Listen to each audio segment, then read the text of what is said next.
De hace algunos años para acá, se menciona que el manejo del bosque lo tenemos que hacer como un manejo ecosistémico. ¿Qué significa eso? Debe haber un equilibrio. Por eso, entonces, vamos a ver algunas generalidades en el manejo de ecosistemas que nos tendrán que dar el equilibrio.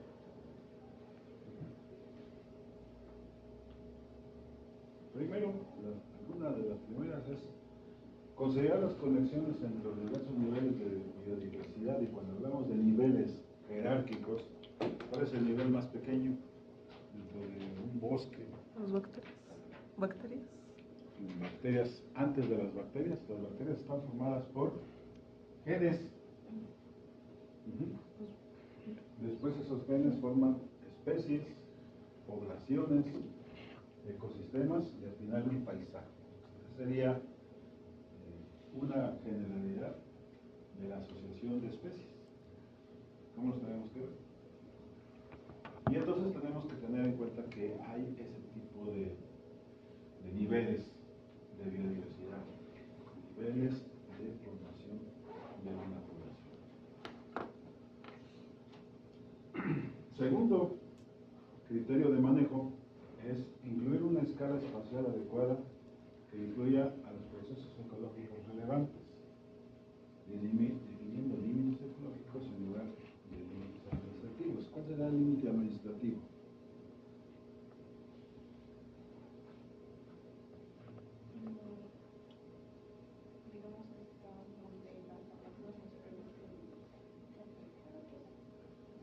Eso se puede.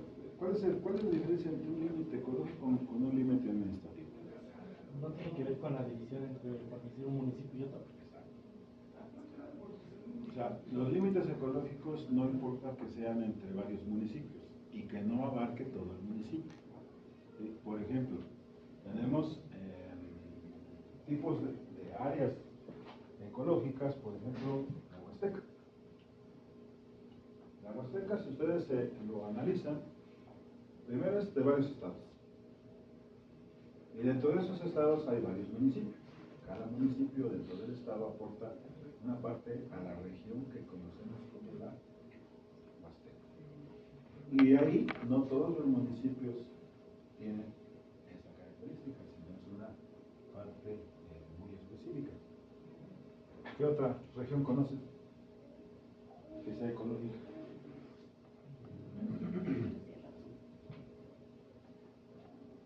¿De bosque?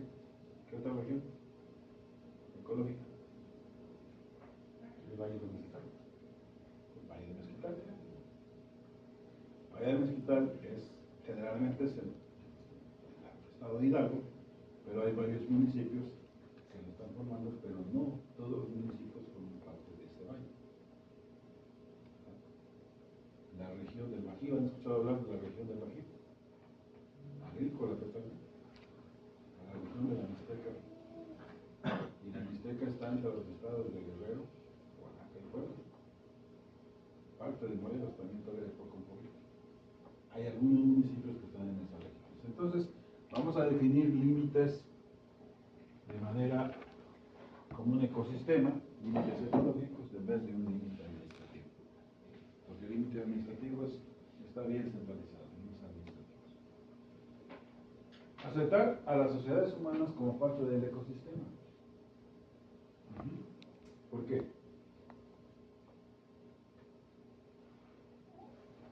¿Por qué aceptar a los humanos dentro de un ecosistema? ¿Qué tienen los humanos de particular? Además de operadores. Son parte de. Son individuos que están en relación entre ellos mismos y con el resto. Tienen efectos, a lo mejor en algunos aspectos benéficos, que haya actividad humana. El detalle es que cuando se sobrepasa esa explotación, entonces pierde el equilibrio. Y entonces hay que considerar la humanidad porque de ahí debe mantener un ambiente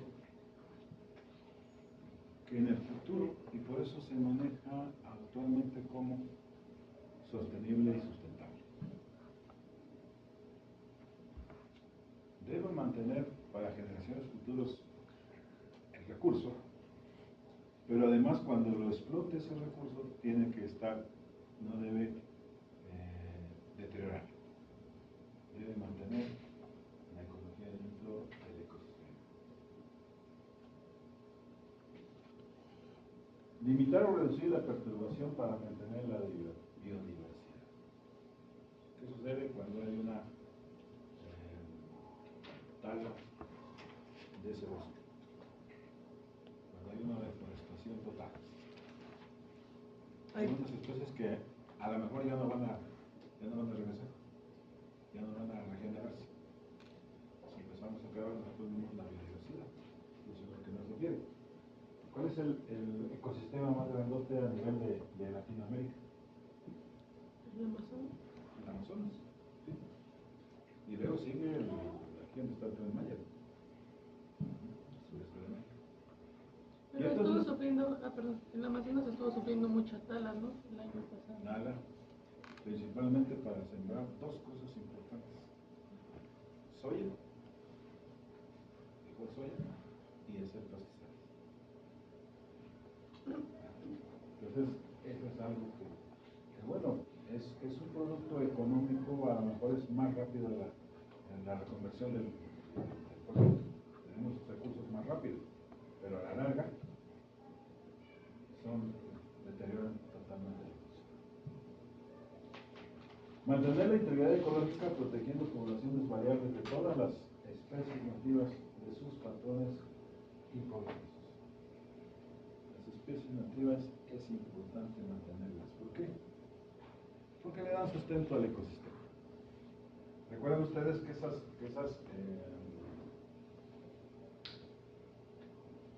especies están adaptadas al sitio. Ya tenemos adaptación, tanto ecológica como de nutrición. Y entonces eso sirve para darle estabilidad al ecosistema.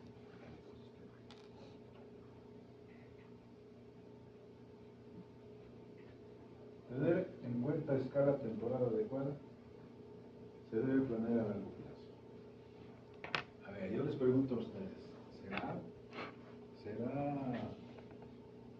posible que los planes de manejo de una región se hagan, por ejemplo, en un municipio cada 3 meses y no cada 3 años?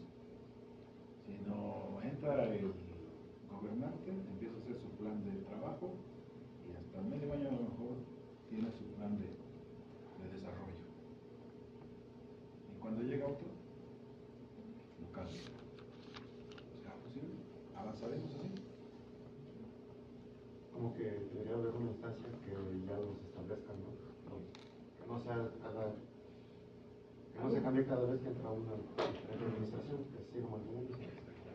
Yo creo que muchas cosas deben tener continuidad, muchos. Hay ciertos aspectos de evaluación que cuando se evalúa se dice, sí, está funcionando, entonces lo dejamos. No está funcionando porque no se hizo bien la planeación, bueno, los cambiamos. Pero creo que deben seguir a largo plazo los planes de manejo, los planes de desarrollo. Una cosa que tiene la universidad, chicos, y eso le da a los sustentos, es que tiene planes a largo plazo. Ahorita estamos en la etapa del 24 al 35. Y hay planes específicos de consolidación, por ejemplo, de la internalización de la población. Eso es bueno, porque cualquier gobernante que llegue, cualquier sector, va a seguir esa política. Y porque ya está trazada inicialmente. ¿Sí? Con pequeños ajustes, si ustedes quieren, pero ya hay una meta trazada. Cuando alguien no tiene una meta, difícilmente va a llegar a donde quiere. ¿Sí? Bueno, entonces tenemos que planear siempre a largo plazo. La vida de nosotros tiene que ser a largo plazo. ¿Qué quiero hacer dentro de 10 años? ¿Qué quieren hacer ustedes dentro de 10 años? A ver. Nayeli. ¿Cómo te ves dentro de 10 años?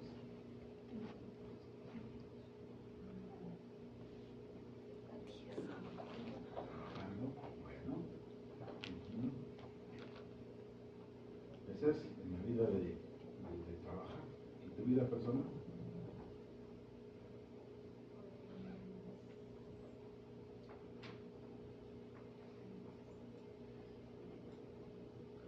Recuerda que cuando alguien no sabe a dónde ir, no va a llegar, porque no sabe a dónde llegar. ¿A poco cuando van ustedes al paseo, no saben a dónde ir? Dicen, vamos a salir, ¿para dónde nos lleva el aire, no? No, vamos a visitar tal lugar.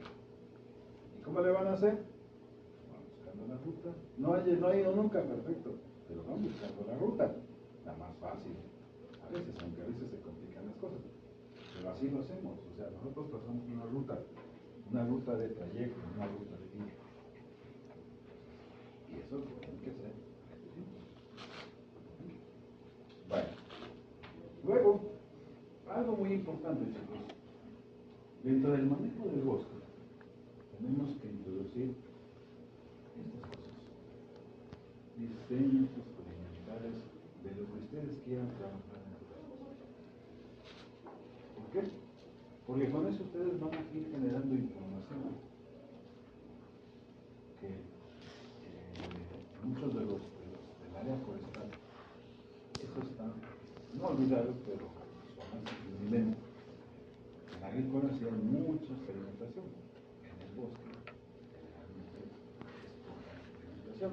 Y un área muy poco explorada es el germoplasma, el mejoramiento de árboles. ¿Por qué? Porque es un largo plazo. Nadie le quiere entrar.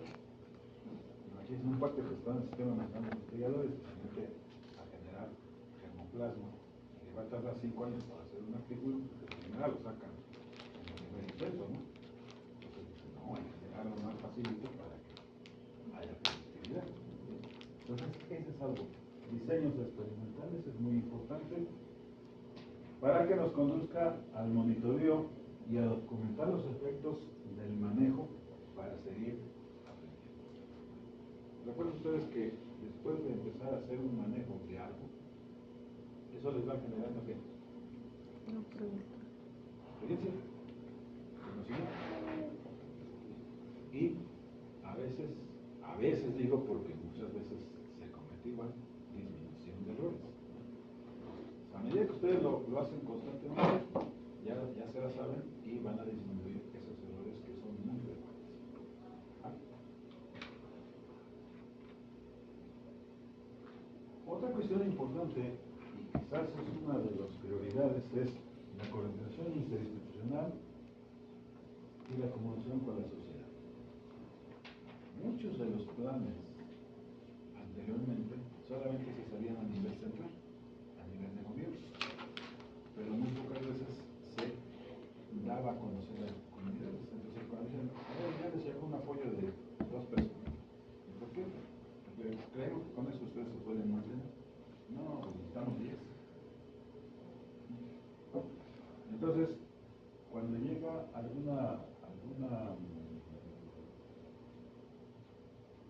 cuando se va a las comunidades, se trabaja con ellas y se dice qué es lo que se va a hacer, seguramente hay una retroalimentación de esa información para hacer mejor el plan de desarrollo. Cuando yo lo hago, pues es la visión muy personalista de quien lo hizo o de quien lo propone. Entonces eso tiene ciertas problemas.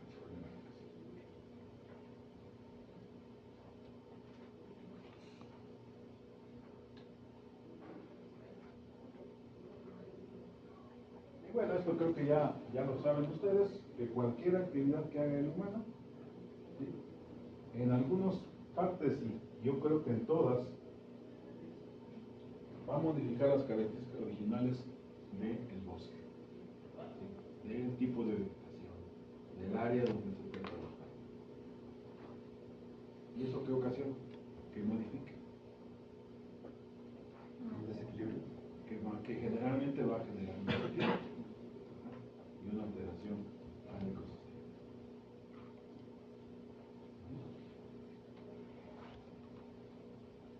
Algunas de estas especies dice cambian la composición de especies o su abundancia, otras modifican completamente el ecosistema. Se van a deteriorar. Ok.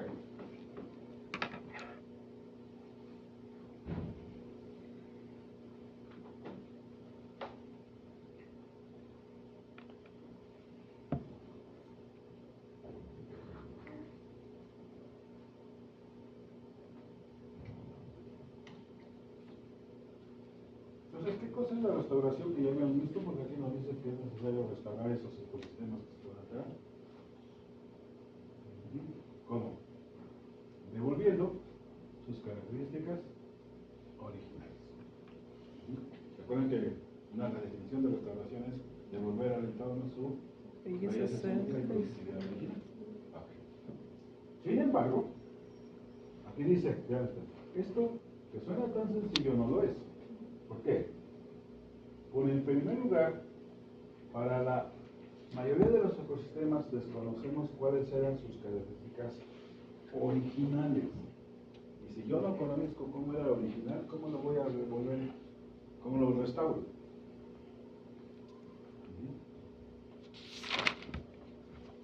Platicábamos cuando ustedes que no conocieron a sus bisabuelos en persona, no en foto, en persona. Entonces, el papá manda a restaurarlo, el restaurador le regresa a los hijos, en casa del abuelo está esa, vamos a restaurar, y el restaurador les devuelve, pero no está incompleto. Dice, ya está. Y ustedes, como no lo conocieron, ¿qué dicen? Pues sí, a lo mejor así era, ¿no?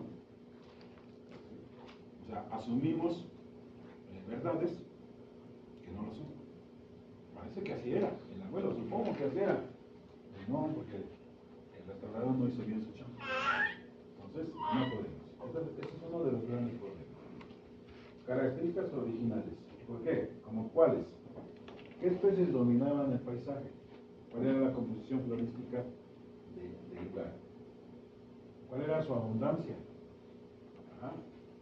Entonces, ¿por qué? Porque esas características, al final de cuentas,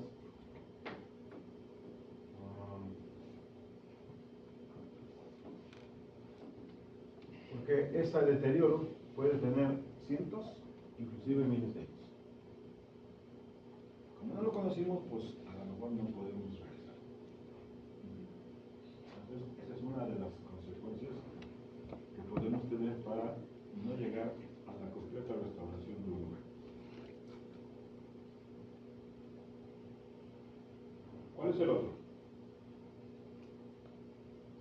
En segundo lugar, es necesario tener un buen conocimiento de los procesos de perturbación natural de la región.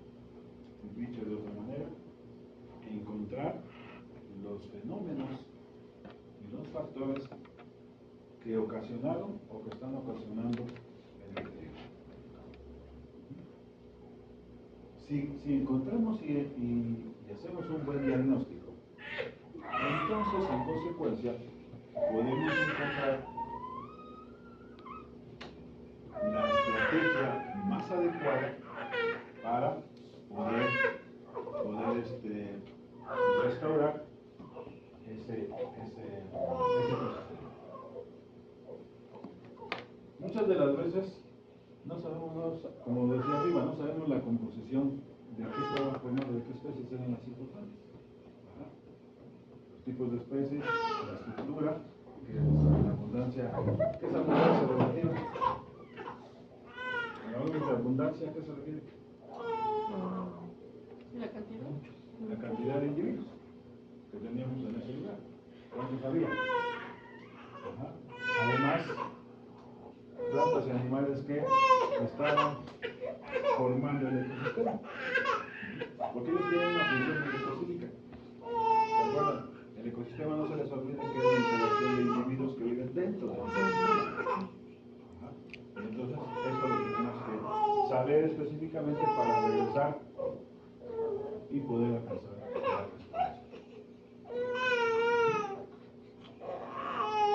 Esto es importantísimo. Esta es la ecología de la restauración. ¿Qué conocemos? Bueno, aquí yo lo llamo ecología de la restauración, pero ustedes van a encontrar restauración ecológica, que es sinónimo, son sinónimos. Lo mismo. ¿Qué cosa es la ecología de la restauración o la restauración ecológica?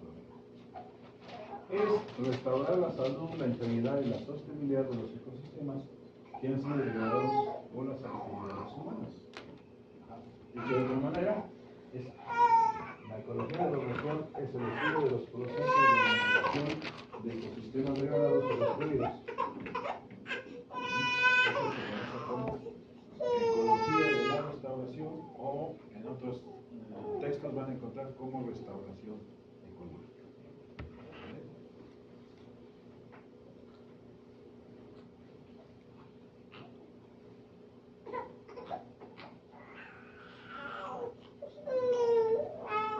Restaurar.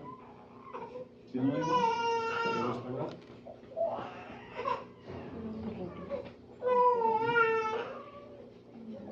Devolver. Devolver. Puede ser regenerar. Regenerar. Regenerar la salud, la integridad y la sostenibilidad del ecosistema o de los ecosistemas.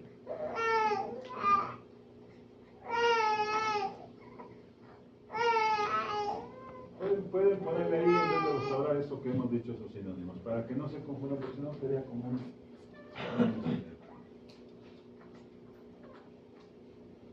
Estamos dando entonces una situación de... Hola. Y hablamos de restauración y restaurar como estamos redundando en la terminología.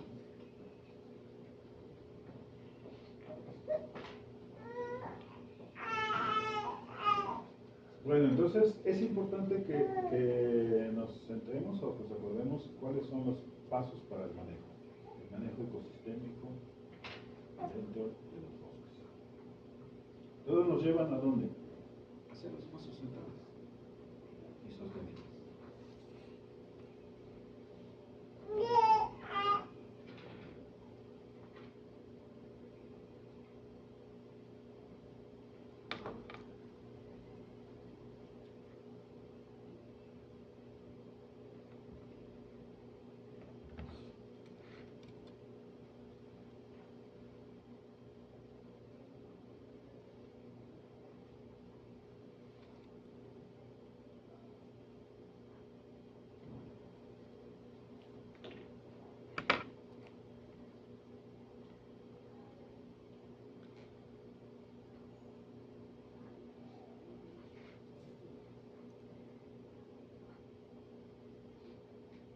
Entonces esas características, chicos, es lo que le da, además de qué otra cosa, además de esas dos que vimos ahí.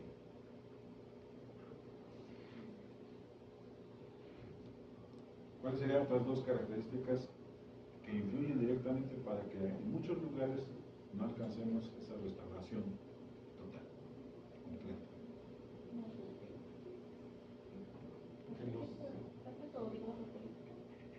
La política, pero bueno, eso puede ser que lo podamos hacer. Es costoso. Es una actividad costosa y además tardada. Imagínense un bosque que necesitamos entre 15, alrededor de 15 años para restaurar. Cada año tenemos que invertirle dinero. Y eso se hace cuando se hace el proyecto de restauración. Uno de los parámetros o los pasos importantes es la determinación de costos. ¿Cuánto me va a costar? ¿Qué sucede si lo dejo a la mitad? Ya no le sigo. Se va a volver a deteriorar. Y entonces ese esfuerzo de invertir cierta cantidad de recursos no va a tener el éxito que nosotros estamos esperando. Ok. ¿Hasta aquí alguna duda, chicos? ¿De esto? Bueno. Ya me quería adelantar. Yo ya estaba platicando de los 3 ecosistemas cuando no habíamos terminado de ver. Ok. Vamos a hablar entonces de los 3 grandes ecosistemas que tenemos en México. Y el primero que tenemos ahí es el ecosistema templado frío, los bosques. Primeramente tenemos, ¿qué tipo de vegetación vamos a encontrar ahí? Pino, o encino, y las asociaciones entre ellos, ¿no? Además de algunas otras coníferas, principalmente.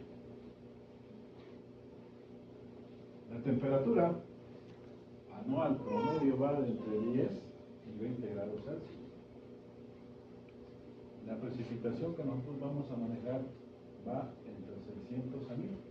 Algunos autores le ponen hasta 1200 milímetros de precipitación.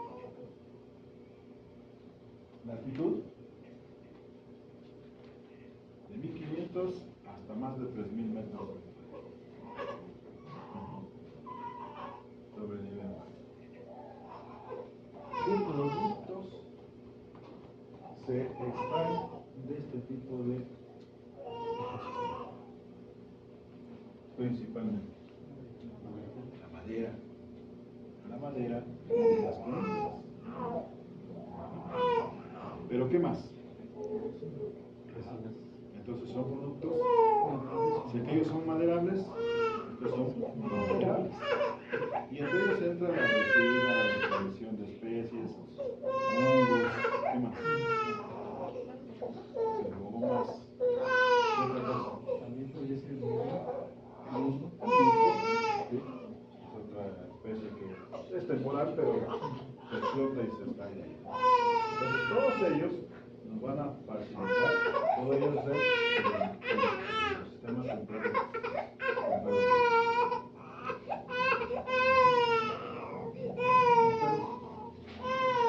Más del 80% de los productos forestales de uso maderable se extraen de este tipo de ecosistema.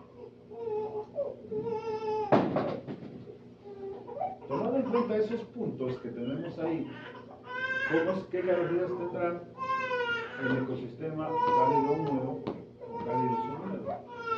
Las selvas altas hasta sistemas subtropicales. ¿Cuál será el tipo de vegetación existente?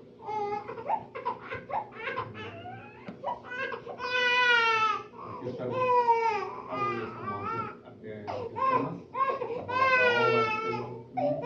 Muy específicos. Ajá. ¿Qué más? Hay también plantas medicinales, Plantas medicinales. mucha del látex, Lule, principalmente.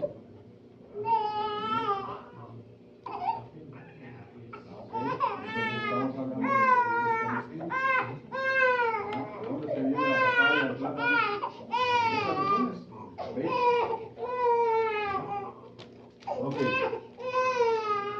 ¿Qué temperatura? Bueno, la temperatura no pasa.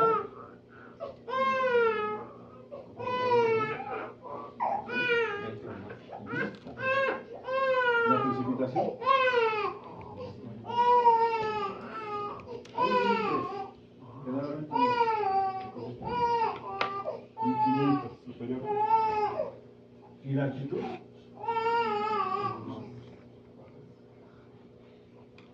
Desde el nivel del mar, desde cero hasta.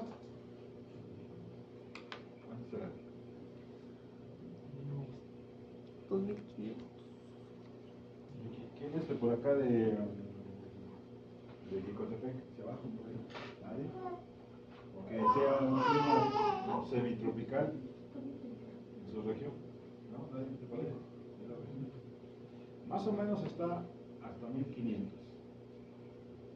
Ahora, con el cambio de temperatura por problemas de cambio climático, está subiendo. La variedad de especies que antes eran solamente de un subtropical, está subiendo y ya lo tenemos en áreas templadas. Ya se pueden mantener. Tienen sus problemas, pero se están adaptando. Ese es un cambio muy fuerte en la disponibilidad de las especies. Porque están adaptándose a condiciones que antes era imposible pensar que se iban a adaptar. Ese es algo importante.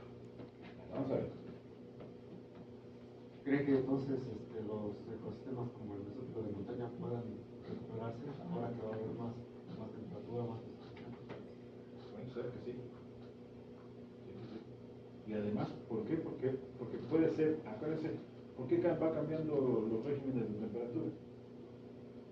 Primero, por el incremento de la temperatura y entonces ascienden a más altitud. Si antes era 1200 de límite para tener un subtropical, 1500 va aumentando, a medida que se va calentando va aumentando y Y eso mueve las especies hacia otro ecosistema en su adaptación.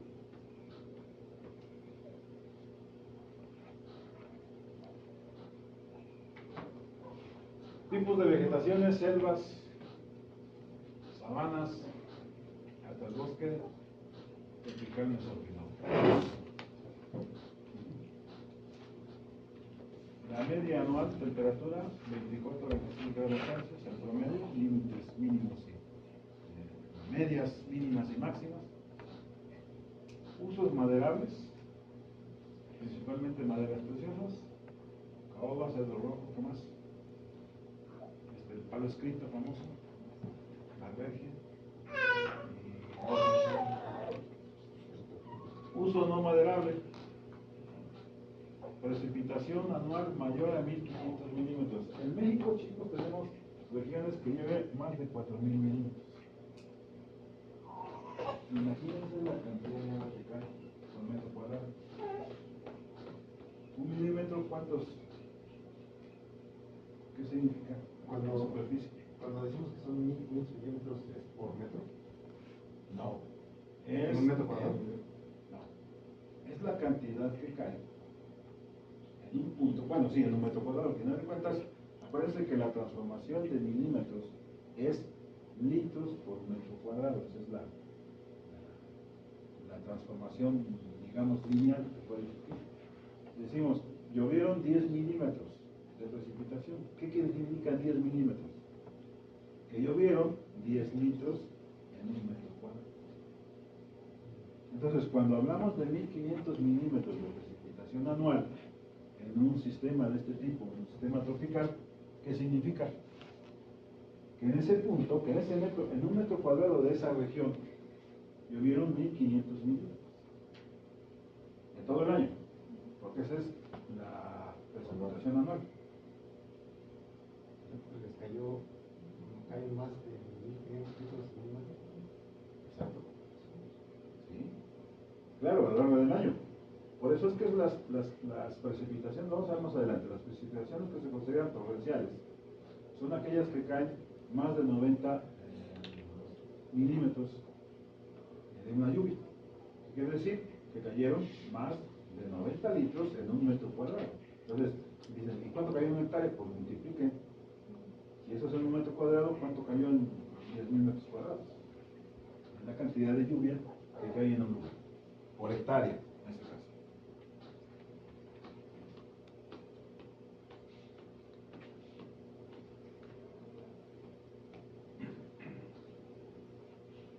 Entonces tenemos maderas preciosas, pero tenemos usos no maderables específicamente.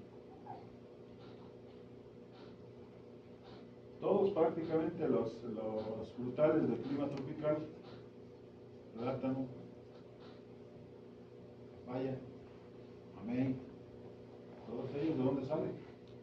Frutales de esa zona tropical, de esas regiones. Tenemos algunas especies, como está la pimienta. ¿Qué otra especie se utiliza y sale de ahí?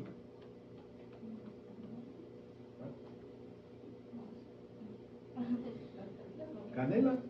Exactamente, la canela es una especie que se extrae de esa región, de región tropical. Canela. ¿Qué más? Vainilla. De ahí, de esa región, la pimienta.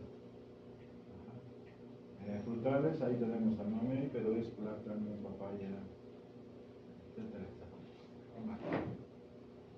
Pero también salen algunos fármacos. Entre ellos tenemos, por ejemplo, ¿conocen el babasco? La planta del babasco es una verdadera planta, pero se usa eso para anticonceptivos. Entonces se llaman fármacos. Bueno, y luego tenemos el ecosistema de zona sálida. El matorral desértico.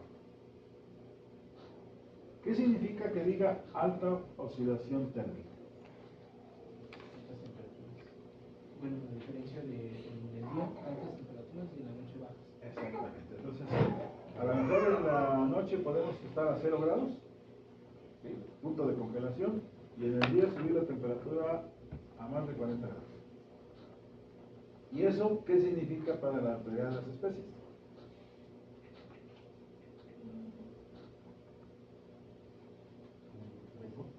Que deben tener las cosas fisiológicas. Por eso entonces hay la tercera grupo de especies que su fisiología es cambio. ¿Sí? El metabolismo ácido cálcico, MAC, como lo quieran llamar. ¿Quién lo llevan a cabo eso? Pues plantas que están adaptadas a esas condiciones de alta oscilación térmica, pero de baja precipitación. Llueve muy poquito. Y entonces ahí definimos dos grandes grupos. Uno que es cuando la precipitación anual es menor de 350 milímetros, le llamamos zona árida. Y cuando la precipitación está entre 350 y 600 milímetros, es una región semiárida. ¿Sí? Entonces, esa división está dada principalmente por la cantidad de agua, la precipitación, no por la temperatura, sino por la precipitación.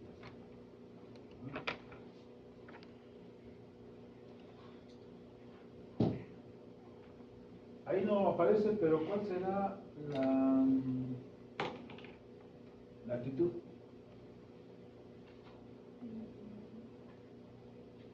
¿En qué altitud encontraremos esos ecosistemas de zonas áridos?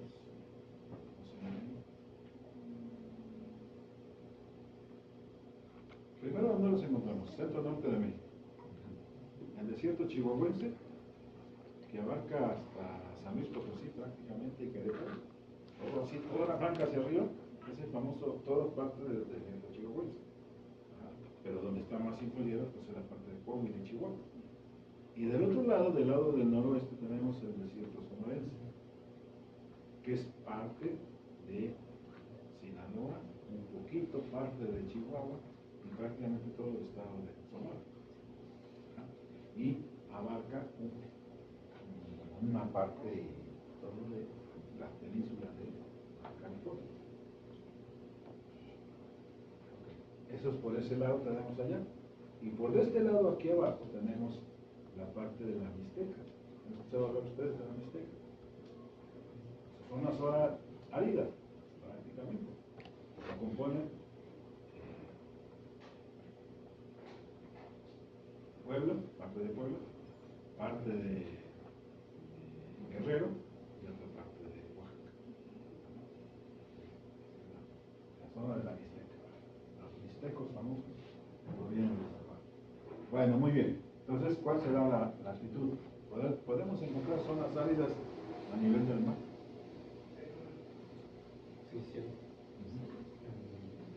En Baja California y en parte de Sonora. Más abajo, vamos, ¿por qué en esa parte? Porque acuerdan, los cinturones de aridez prácticamente están en esos paralelos. Ahí a esa altura está la parte del desierto del Sahara. Esa parte dándole vuelta al mundo es sobre esos paralelos. ¿Sí? Los usos que tenemos de esos recursos principalmente van a ser usos de tipo industrial. ¿Hay árboles en las zonas áridas? ¿Árboles? No, crecen chiquitos. Bueno, pues, ¿cuál es la denominación para llamarle árbol o no árbol? Que pasen alturas de 6 metros. Entonces, ¿tendremos así muchos de esos tipos de árboles? Entonces, por eso es que la dominancia de la vegetación prácticamente es de matorral.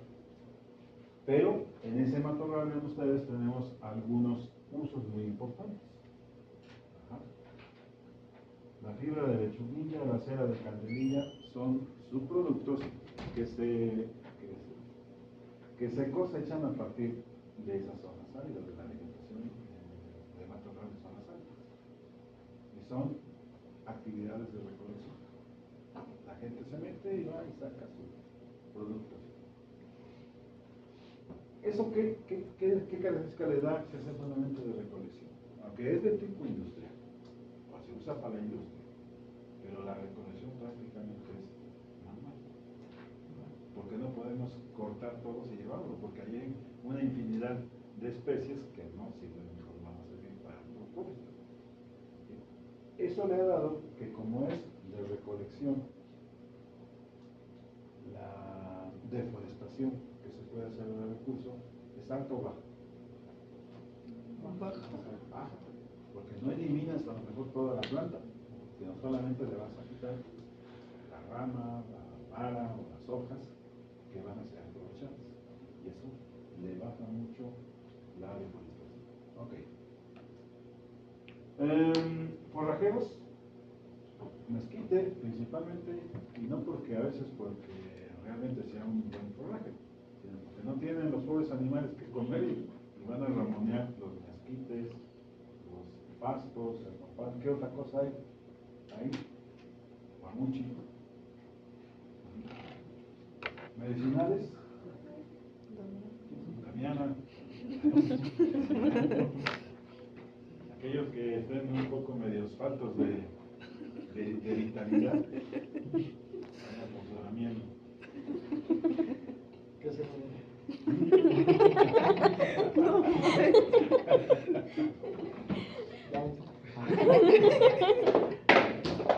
Le dan fuerza al cerebro, ¿eh?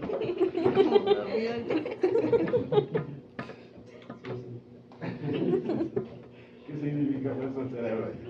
Ok. Luego tenemos comestibles. Híjole, ¿se acuerdan que de la biznaga sacaban para las roscas? Ajá. ¿Sí? La citro. Todavía la sigues sacando. Pues sí, pero está prohibido. Ajá. Sí. Está prohibido. Es contrabando. Sí, pero ya no está, así como ya está reglamentado que no se puede hacer porque es una especie en peligro de extinción. Pero es que se dé el contrabando, bueno, eso es otra cosa, pero ya no está permitido. Entonces tenemos vinaga, nopales de verdura, ¿sí? Luego varias especies, ¿como qué especies? Bueno, ahí está una, el orégano, es una especie, pero ¿qué otra especie? Todos ellos generalmente salen de esas zonas. Zonas, por eso son áreas de recolección, donde se van y se recolectan.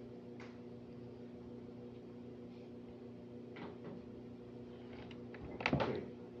Y lo que conocemos siempre, las de ornato. ¿Y cuál es el clásico planta de ornato de estas? Pues Los cactus. Ajá. Y algunas otras cactáceas.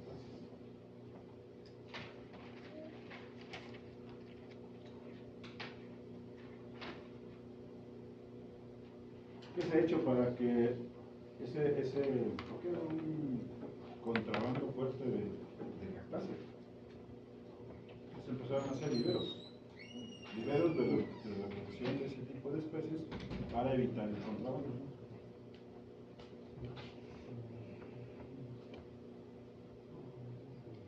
Bueno, vamos a ver, ahora vamos a empezar con los disturbios y luego parece que ustedes le van a continuar, ¿eh?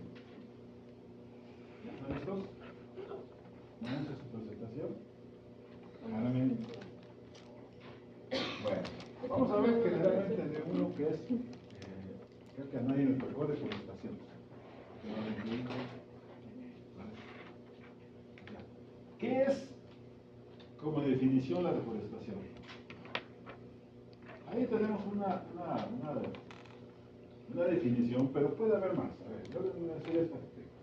La deforestación es la conversión de los terrenos arbolados de bosques y selvas. Si quieren agreguenle, ¿de qué más? ¿Qué acabamos de ver? Y de matorral desértico a otros usos que no son forestales. ¿Como cuáles otros usos? La ganadería, la agricultura y últimamente asentamientos humanos, zonas urbanas.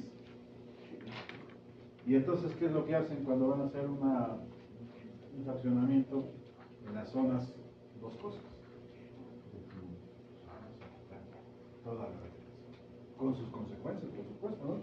Ah, y además le quitamos la vegetación, le vamos a poner concreto, porque ni siquiera son esto que penetra todavía o tiene cierto grado de infiltración. Son piedras que se van acomodando. ¿Cómo se llama?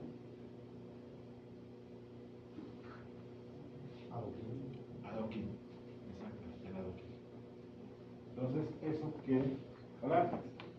quiere decir entonces que vamos a sellar todo y entonces vamos a generar una corriente, un arrastre de agua, desplazamiento de agua, porque ya no se va a infiltrar, ¿no? Eso trae sus consecuencias. Ok, digan ustedes, se estima a finales del siglo pasado, la deforestación de México alcanzó hasta 370,000 hectáreas deforestadas anualmente, por año. ¿Sí? Sin embargo, en los años recientes se ha reducido aproximadamente a 150,000 hectáreas. ¿Por qué? Por lo que platicamos en la clase pasada, por los programas de compensación que se están haciendo, ¿sí? Porque por ahí por los años 70, 50, 60, 70, hasta 80 del siglo pasado, el bosque se le veía nada más como para aprovechar y nada que regresar. Después que empiezan a generarse los planes de manejo para el uso del bosque, se empiezan a hacer, vienen ya incluidas medidas de mitigación. Y entre ellas está, bueno, aprovechas uno, pero tienes que reforestarlo más, tienes que plantar más. Y entonces eso, de alguna manera, ha favorecido mucho la reducción de esa deforestación de los ecosistemas.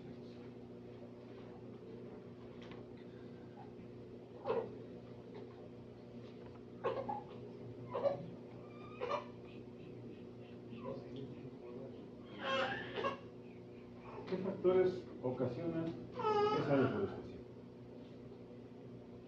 Los desmontes, principalmente con fines de urbanización. ¿Ya decíamos? Vamos a desmontar. Ustedes conocen aquí rumbo a Singilucan, esta central de abastos que hicieron, que creo que no tiene uso para nada, pero quitaron toda la parte boscosa, hicieron las bodegas. Entonces, ahí está un elefante blanco. Ah, bueno, y para eso pusieron cemento a favor de la pendiente. Imagínense la velocidad que agarra el agua, que empieza a entrar por el lado de arriba y todo el cemento a su salida. Es una gran cantidad. Nunca me he acercado a ver dónde sale el agua del cemento y se mete a la barranca que está junto ahí. Estaba la vía. Bueno, entonces eso. El otro gran problema es el cambio de uso de suelo de forestal, agrícola o pecuario. Quitamos el bosque para hacer agricultura. Quitamos el bosque o eliminamos cierta vegetación para hacer ganadería. Y eso entonces ha dado la disminución de la biodiversidad. Vean ustedes qué dice aquí. Son estadísticas políticas, pero la tendencia ha sido más o menos la misma. El área forestal se redujo 13% durante estos años, mientras que el área agrícola creció 39% y el área pecuaria 15%. Desafortunadamente por ahorita ha reducido mucho más que eso. Ya no hay áreas forestales que son propias de agricultura. ¿Por qué? Porque, ¿cuál es el gran problema que tenemos en las áreas forestales? Están en terrenos bien. Y entonces ahí difícilmente se va a poder hacer agricultura. Puede ser que ganadería si se lleve a cabo, pero agricultura, Entonces, ya se acabó todo el cinturón donde los terrenos son planos. Ahora es con pellejo. Además de ello, bueno, todavía se sigue llevando a cabo un sistema que se usa mucho en el sureste de México, la técnica de rosa tumbeca. Y eso lo hacen los productores y lo han llevado desde el tiempo de los mayas, ancestralmente, ¿no? ¿Qué es lo que hacen? Tiran toda la vegetación, por eso es rosa, tumba y quema. O sea, cortan, cae la vegetación, la queman y ya tengo un lugar limpiecito para hacer agricultura. Pero como no lo manejan y lo trabajan bien, entonces en 1 o 2 años va a perder su fertilidad, empieza a disminuir la producción y entonces ya no es redituable y abandonan ese lugar y se van a otra parte y hacen lo mismo. ¿Qué están ocasionando con ello? Cuando le quitan toda la cobertura que está en el terreno, se van a erosionar, más si tienen una pendiente, aunque ya es muy, no es tan grave las pendientes, pero sí hay. Entonces va a haber un deterioro de ese lugar, una disminución de la productividad y entonces se van a otro lado, pero eso ya lo dejamos de hacer. Claro, acuérdense, todo ecosistema con el tiempo tiende a ir regenerándose, pero va a tardar varios años, mientras se sigue degradando. ¿Qué otras actividades nos van a generar una deforestación? ¿Los incendios? ¿Aquí le tocó incendios a nadie? Plagas y enfermedades y lógicamente la tala ilegal. Porque ahora el aprovechamiento, ¿cuál es la diferencia entre un aprovechamiento con una tala clandestina? Que están regulados. El aprovechamiento está regulado. ¿Y el aprovechamiento qué es lo que van a hacer? Plan de manejo.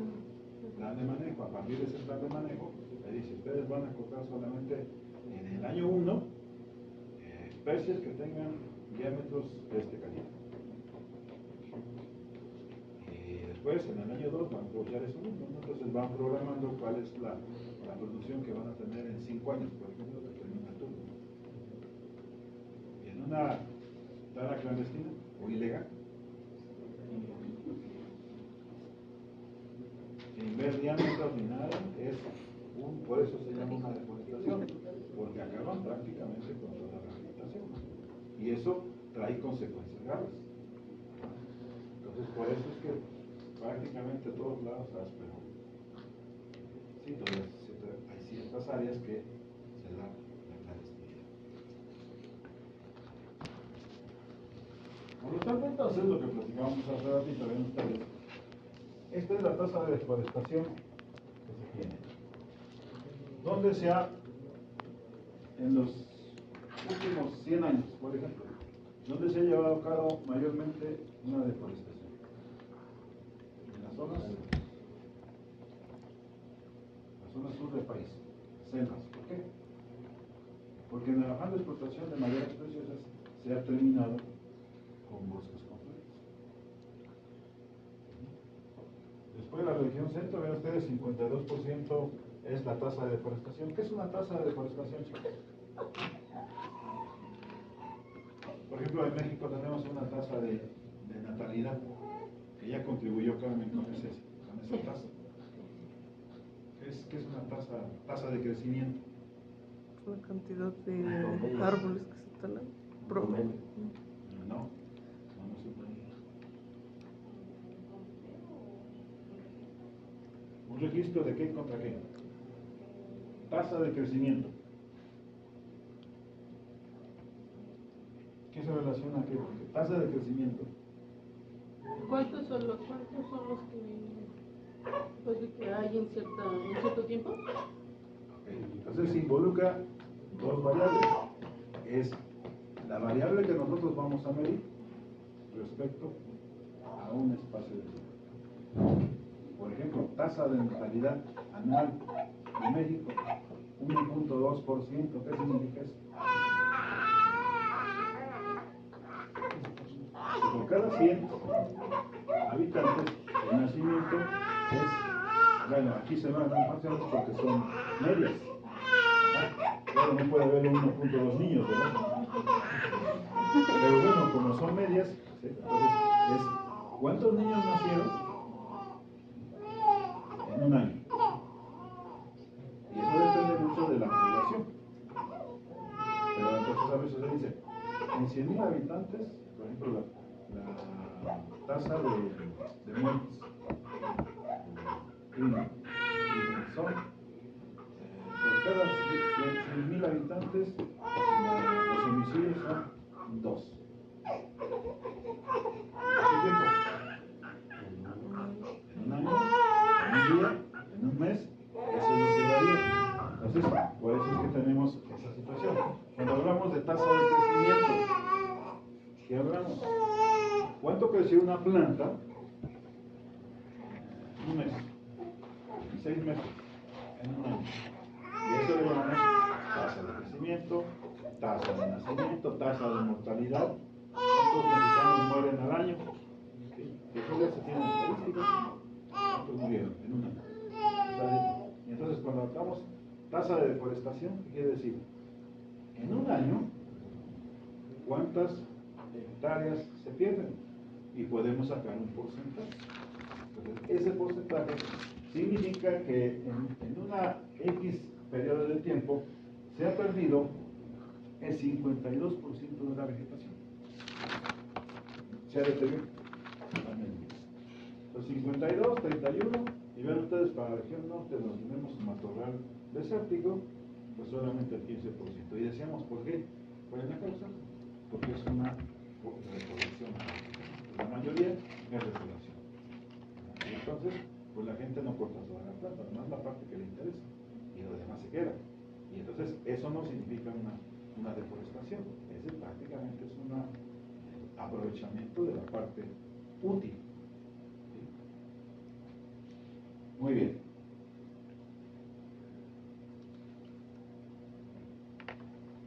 Okay.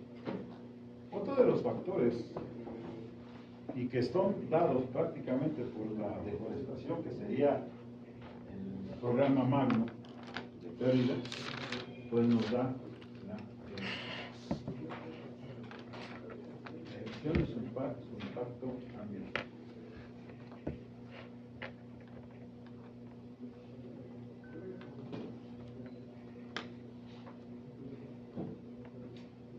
Damos un descansito cuando seguimos de frente y salimos antes.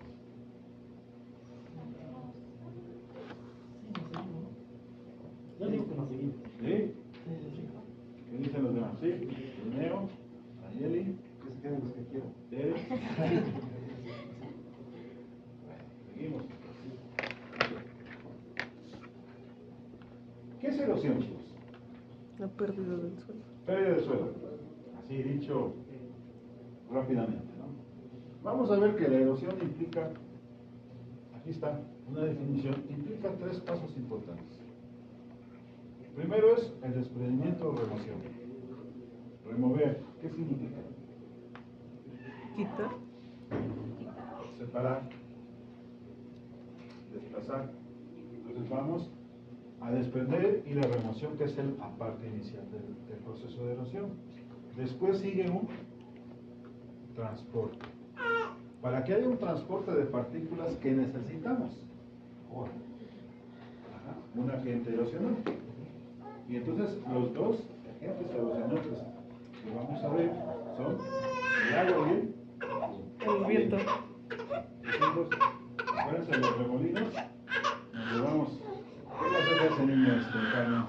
¿Mande? ¿Qué le haces a No, ya no Sácalo sabe. tantito para que airecito. Entonces necesitamos el transporte. Para tener transporte necesitamos el agente erosivo, el agente que va a acompañar ese proceso de movimiento. Y finalmente la depositación de los materiales. ¿En dónde se van a depositar? Puede ser en las partes bajas de una cuenca. En las partes bajas donde termina la pendiente, ahí se va a depositar. Pero también puede ser en lagos, ríos, y al final de cuentas se va. Ajá. ¿Y el viento? ¿Dónde lo va a depositar? Pues donde prácticamente termina el flujo, o en una parte donde tengamos un bosque. O, acuérdense que uno de los lugares donde podemos ver una erosión eólica son el amontonamiento de arena. Se llaman, ¿cómo se llaman? Dunas. ¿Sí? Entonces aquí hay una duna, ha habido erosión eólica. Y lo más cercano para encontrar dunas es, ¿han ido alguna vez a Tlaxcala? De Tlaxcala a Perote, hay una carretera, y se llama El Carmen. Un municipio que se llama El Carmen, donde hay dunas. Ok, entonces no se les olvide que esa es la definición técnica, digamos, de la erosión. Aquí en el caso también tenemos unas, ¿no? En Simapán. Ah, las de Pacula. La ¿Sí? misma roja, ¿no? Esos son todos. Bien. La gente creo que algunas. Ok. Primero, acuérdense ahí, la erosión la conocemos así coloquialmente como una pérdida de suelo. Sí.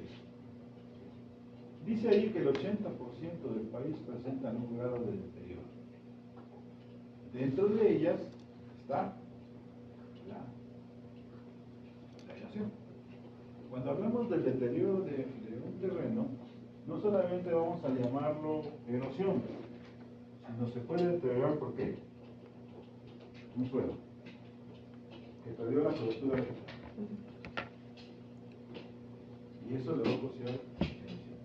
Pero también puede ser una contaminación. ¿Cómo se puede contaminar un suelo? ¿O de qué se va a contaminar?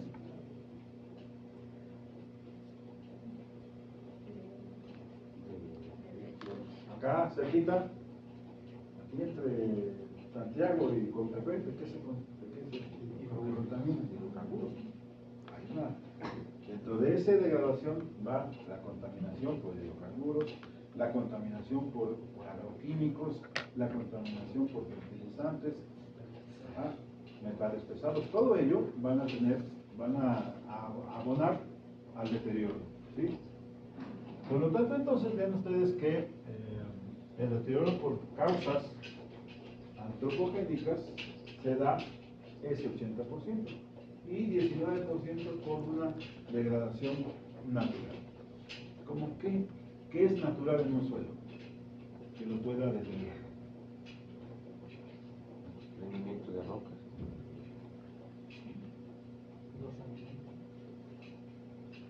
¿Qué? Animales, bueno, ¿qué ocasionan los animales?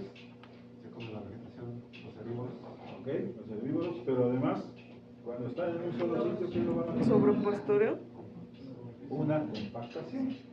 Y ese es un deterioro físico, ¿sí? Porque lo que van a hacer es disminuir el volumen y entonces va a haber una compactación.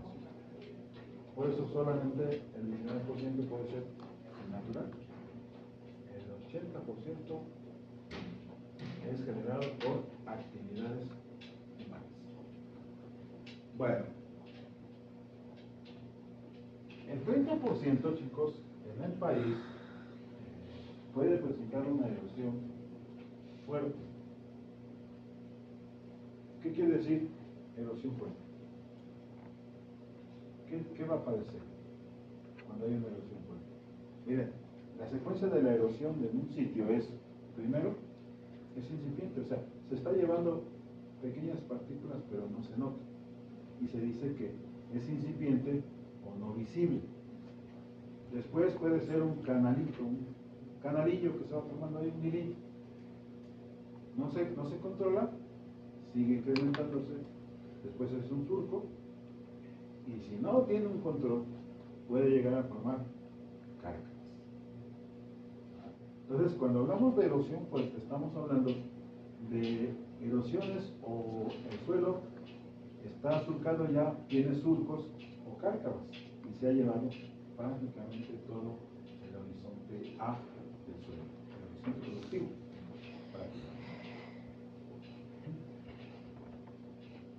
esto, chicos, ven ustedes, fue más o menos en los años 80 que se hizo un cálculo, 80, 90, que se hizo un cálculo de cuál era la cantidad de sedimentos que se perdían en la República Mexicana.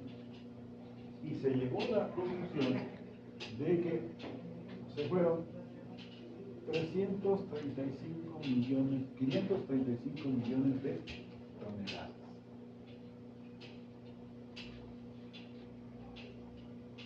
¿Cuánto será 535 millones de toneladas en todo el país? Imagínense que a todo el país lo ponen como si fuera una margarina. Y le quitan con un cuchillo así. ¿Cuánto será? ¿Se podrá determinar o no?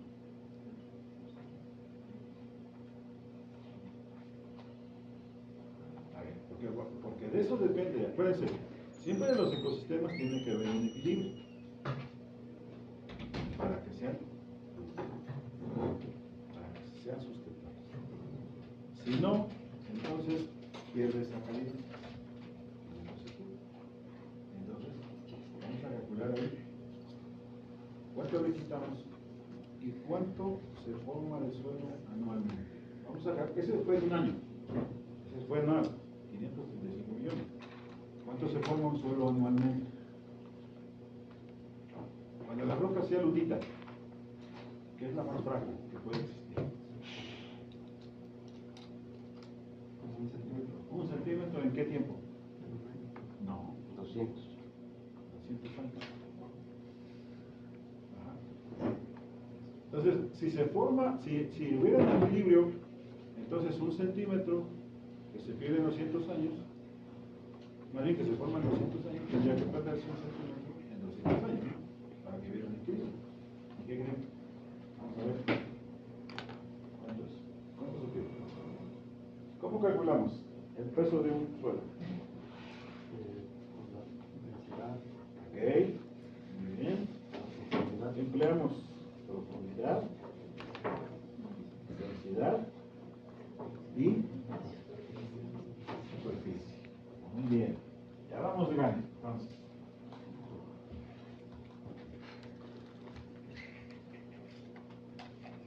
el peso de un suelo es igual a su densidad aparente por la profundidad por la superficie. ¿Qué datos conocemos? ¿Conocemos la profundidad? Aquí, en este eje. Entonces vamos a buscar la profundidad. ¿De acuerdo? Entonces, profundidad, ¿a qué es igual? Volumen. Esto que está aquí.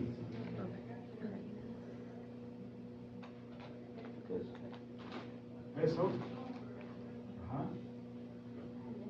¿Qué más? Entre densidad aparente por superficie.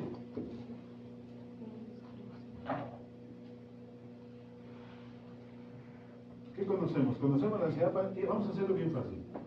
La densidad aparente a nivel país está en promedio en 1.12, más o menos. 1.12. Pero vamos a dejarlo en 1 para que no 1.0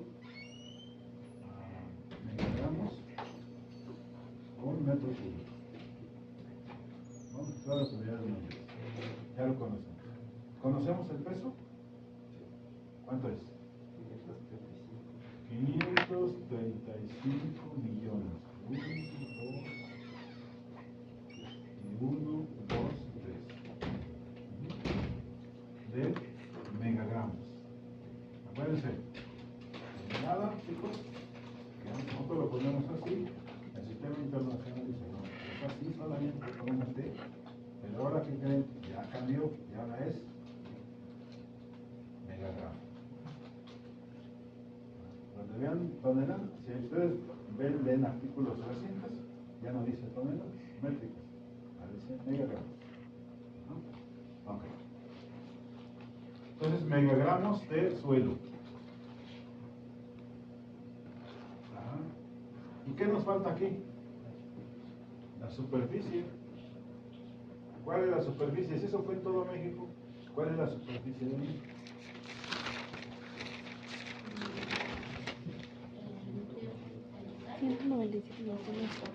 ¿Vale? 197 Hectáreas más fácil, ¿no? 197 millones. 197 millones de hectáreas. Hectáreas no tiene plural, ¿eh? Hectáreas, hectáreas, se escribe HA sola. Porque le ponen HAS, como que hectáreas, no tiene plural.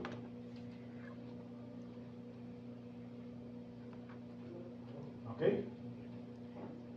Entonces, ¿qué nos falta de aquí? ¿Ya? A ver, hacemos la operación y ¿qué nos da al final?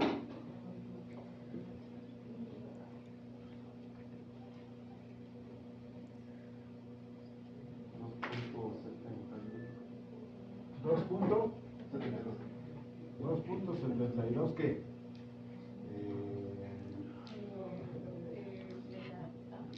Ajá. Aquí tenemos el de esto, vamos a ponerle megagramos entre megagramo metro cúbico. ¿Sí? Ah, no, es cierto. Eso es por pero tiene aquí hectáreas. Y como que es un enredo ahí que no sabemos qué onda. ¿Verdad? Al final de cuentas, ¿qué es lo que vamos a encontrar cuando hablamos de profundidad? Metros lineales. Y ahí nos sobra un chorro de... A lo mejor dice, bueno, pues lo eliminamos con esto. Y nos queda metros cúbicos por hectárea. ¿Qué onda con eso? ¿Qué es lo que tenemos que hacer ahí?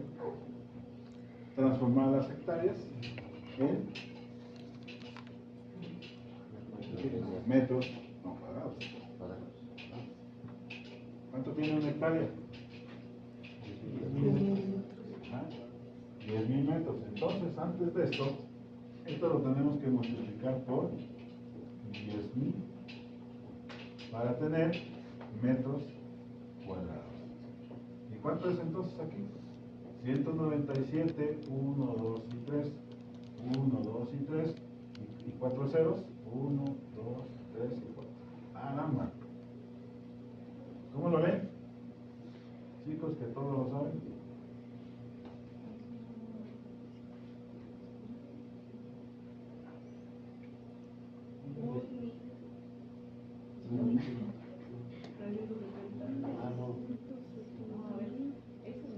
Son 1.270.000 millones De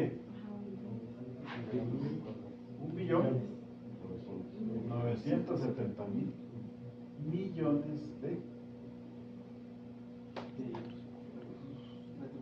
metros cuadrados.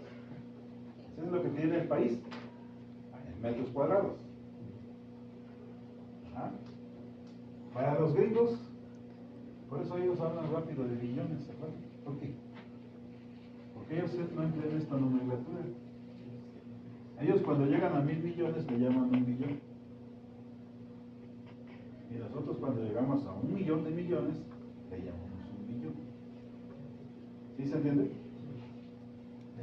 Ellos con esto, 1.000 millones, ¿vale? Esto es 1 billón. Y nosotros no.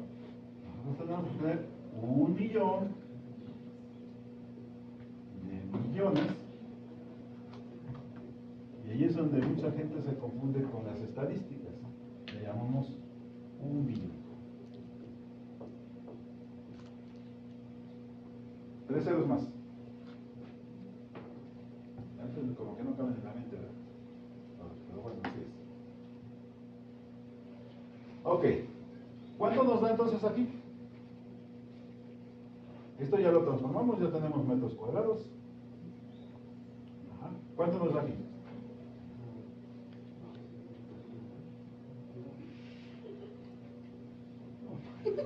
Claro. Lo tengo no sé cómo hacerlo. A ver, chicos y damitas.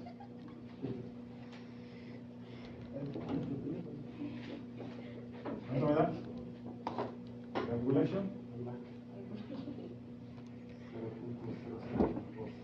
Se están complicando la vida cuando es fácil eliminar ceros. 1, 2, 3, 4, 5, 6. 1, 2, 3, 4, 5 y 6. Ahí está. Está este, que indica 1.970.000 entre, o más bien va a dividir a 535.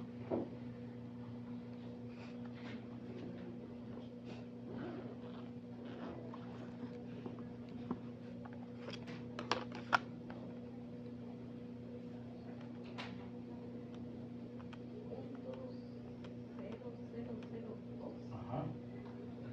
0.00, otro 0, 2, 7. 7. Ah, no. Punto 2, 2, 7. O menos de que le entre. Sí. 3. Póngale 3. 2.7. 27. Ajá. ¿Sí? Ok. Así está bien. ¿De acuerdo? Unidades. Son metros. Ah, sí. Ajá. Megagramos. No. La profundidad, sí. Bueno, está bien. Megagramos se va con megagramos. ¿De acuerdo? Y metro cuadrado se va con el cúbico. Y nos queda metro lineal. Y cuando hablamos de profundidad y nos dice que es metro lineal, entonces estamos bien. Eso sería .0027 metros de profundidad. ¿Cuánto es en milímetros? Primero en centímetros. ¿Entre cuánto lo tenemos que dividir para pasarlo a centímetros? 100. ¿Cuántos centímetros son? 0.027 centímetros. Ajá. Lo divides entre sí. Más bien, ahí lo multiplicas por 5. Si lo divides, lo vas haciendo más grande. Lo multiplicas por 5, se está pasando de una unidad mayor a una unidad menor. Se divide cuando es de una unidad menor a una unidad mayor. Y si lo pasamos a milímetros, 0.27 milímetros. Esto es lo que se perdió. A nivel de país, hagan de cuenta que dicen, le quitamos una capita de 0.27 milímetros, ni siquiera un milímetro, pero es a los 197 millones de hectáreas. Bueno, eso es lo que se perdió. ¿Cuánto se gana en un suelo si se va a formar 1 milímetro en 200 años?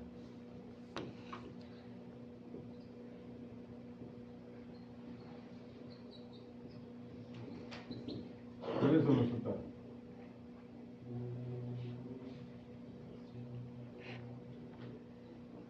Perdón, no es 1 milímetro, 1 centímetro. Aquí es centímetro.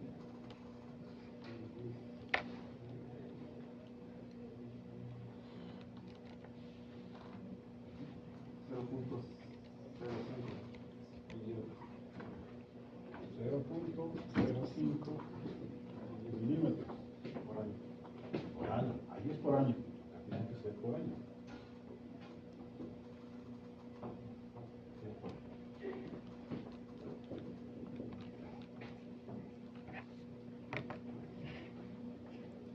Y entonces, si se forman por año 0.05 milímetros y se pierden por año 0.27 milímetros, ¿estamos perdiendo o ganando más? ¿Qué diferencia tenemos? Estamos perdiendo.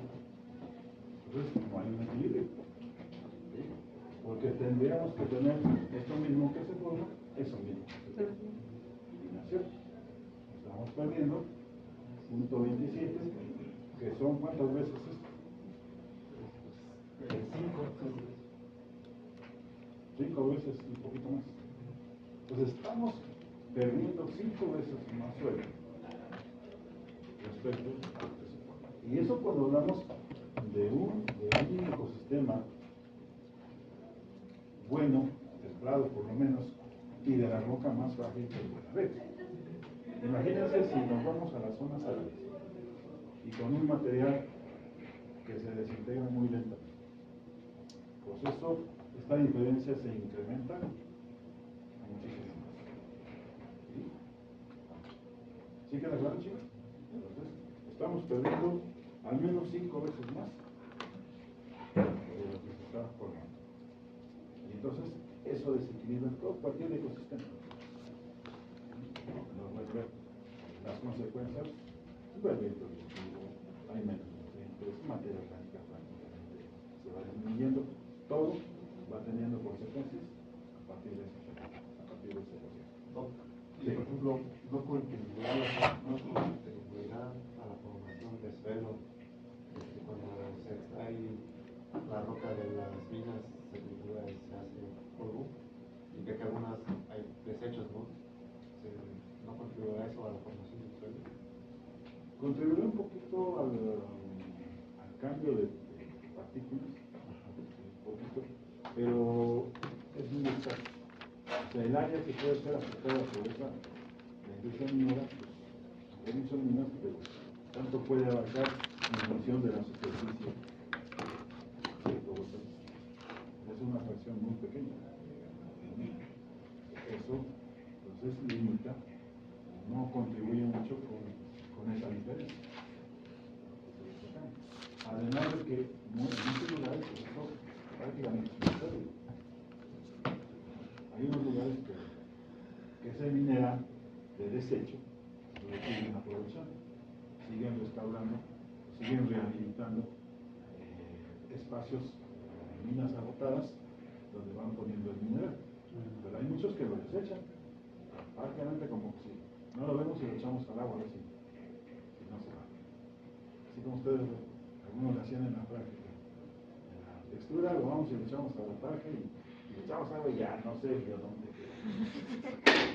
Pero si le rascamos a la tarja y de la que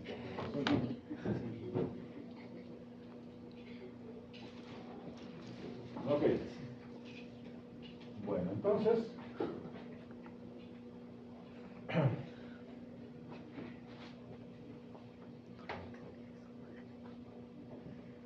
ahora, en qué lugares se puede dar la mayor erosión?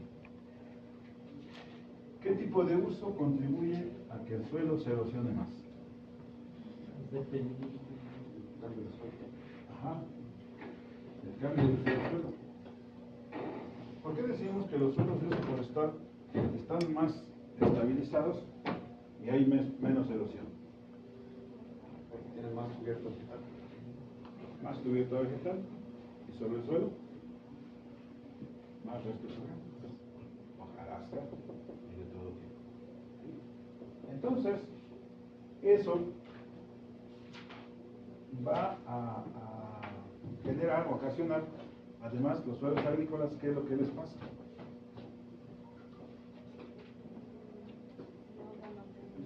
¿Cómo es su estructura de esos suelos agrícolas?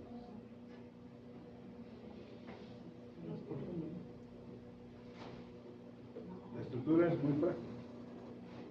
Si ustedes hacen un pozo, hacen un hoyo en un bosque, bajo un bosque, las partes que van a sacar, ¿cómo se ven? Las estructuras, ¿cómo se ven? Los terrones que normalmente le llamamos, ¿cómo serán esos terrones? Bien estabilizados y de vuelta, ¿no? Comparados, si ustedes rascan donde hicieron agricultura, ¿cómo va a ser? Muy inestables prácticamente, muy poco desarrollados. ¿Por qué? Porque acuérdense que cada temporada de siembra lo que hacen es pasar el arado. ¿Y qué hace ese arado? Va a destruir toda la estructura. Y eso genera que todas las partículas que están bien estructuradas en un suelo forestal, en un suelo agrícola, estén por separado. Y cuando hablamos del proceso de restauración, ¿qué dice? Hay un desprendimiento o remoción. Cuando están bien estructurados, lo primero que va a hacer es empezar a desprender poco a poco. ¿Sí? Y a lo mejor en ese momento se acaba la lluvia. Pero cuando ya están desprendidos, ya están sueltos, ¿qué les va a pasar? Pues ese proceso de desprendimiento prácticamente es incipiente. Y entonces va a empezar a transportarlos. O sea, ya no va a desprender, sino los va a empezar a transportar. Por eso entonces los suelos forestales, por tener una muy buena estructura y mayor estabilidad, son más difíciles que se erosionen. No es imposible, pero más difícil. Entonces, eso ha llevado a que los suelos forestales se diga que son más estables. Ajá. Sin embargo, tenemos algunas actividades que pueden ocasionar dentro del bosque el incremento de la erosión. Por ejemplo, la extracción. Cuando hablamos de medida de madera, estamos hablando de la tala, que dejamos prácticamente sin cobertura vegetal la suelta. Lo otro es en la construcción de caminos mal diseñados. O sea, ya llevaron caminos. ¿Caminos? ¿Están en eso? Ok. Hay momentos en que no hay de otra. ¿Por qué? Porque el predio está allá arriba y está a favor de la pendiente. Y ni modo, pues ¿cómo le hago para ir haciéndole un diseño que no sea a favor de la pendiente? No, tengo que hacerlo. Pero en la medida que el diseño del camino para la extracción de la madera lo podamos hacer disminuyendo pendientes, vamos a lograr que el escurrimiento del agua no le demos autopista. ¿Sí? Que vaya deteniéndose o formas de detención natural del terreno para que pues, no hagan una sola pendiente y vamos, adiós. ¿Sí? Okay. Y luego, pues los incendios que vamos a ver más adelante. ¿Ok? Entonces, por lo tanto, México pierde, y ya lo vimos antes, entre 150 y 200.000 hectáreas por año por erosión hídrica y eólica. ¿Se acuerdan que hablamos que anteriormente, la página anterior, de acuerdo de la forestación, que se deforestan alrededor últimamente 150.000 hectáreas? Bueno, aquí le agregamos que entre 150 y 200.000 es por erosión hídrica y eólica. De todos modos, se sigue afectando, vean ustedes, a la superficie del terreno. ¿Cuáles estados son los más, los que tienen mayor cantidad de erosión, tanto hídrica como eólica? Estos que están aquí. Y la pregunta es ¿por qué? ¿Por qué estos estados, al menos estos estados, este de acá, tienen erosión? Porque están en zonas de alta precipitación. Están en zonas de alta precipitación. Y si llueve mucho y tenemos una poca pendiente, de cualquier manera van a estar erosionando la superficie del terreno. Aunque tenga, eso sí que tiene mucha vegetación. Pero por la gran cantidad de agua, el suelo no puede absorber toda esa agua, entonces va a haber un escurrimiento. Y en los otros, aquí, ¿por qué hay razón?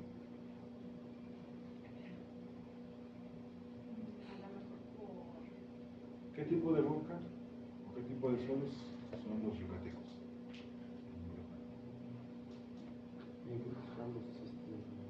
¿Rocas de tipo, primeramente? No, no hay volcanes. Acuérdense, tienen que asociar rocas ígneas con presencia de volcanes. La Sierra Madre Oriental, ¿qué es? ¿Ígneo o sedimentario?